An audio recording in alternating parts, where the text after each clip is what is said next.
Four in your corner, uncovering breaking new details in the deadly domestic dispute between two Naples police officers. Last July, Officer Dave Monroy shot his girlfriend, Sergeant Amy Young, in the face before turning the gun on himself inside of their Lakes of Estero home. Young has not returned to the force and is on unpaid administrative leave. Now, the Naples Police Department is suspending Young and another officer for what happened before those shots were fired that night. Four in your corner's Katie Jones has been digging into the documents. She's live in the studio with the latest tonight. Katie.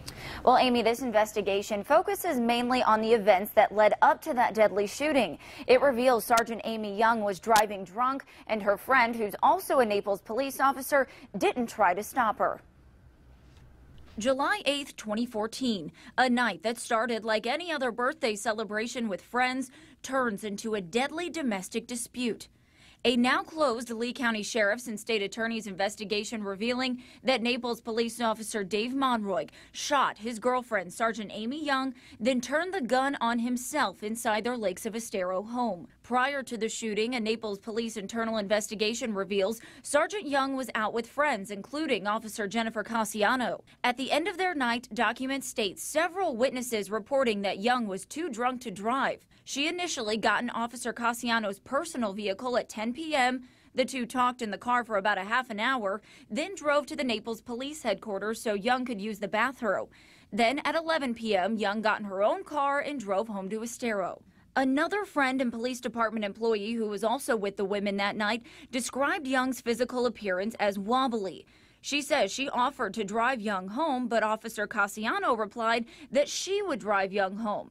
Officer Cassiano later stated that Young convinced her that she'd be okay to drive herself. The investigation states Officer Cassiano placed the community at risk by failing to take appropriate action, allowing Young to drive drunk, and was given a 2-day suspension. The investigation also revealing that Amy Young violated city policy by failing to disclose her relationship with Dave Monroy in a timely manner. Several friends and family members of both Young and Monroy stated the two began dating in 2011, while Young insists their relationship didn't begin until September of 2012. Since Young was in a position of authority over Monroy, reporting the relationship would allow the city to determine any conflict of interests. The department also alleged Young didn't keep her gun that was used in the shooting in a secured locked box while off duty. But the LCSO investigation concluded the facts were insufficient to prove or disprove those allegations. Live in the studio, Katie Jones, Fox 4 in your corner.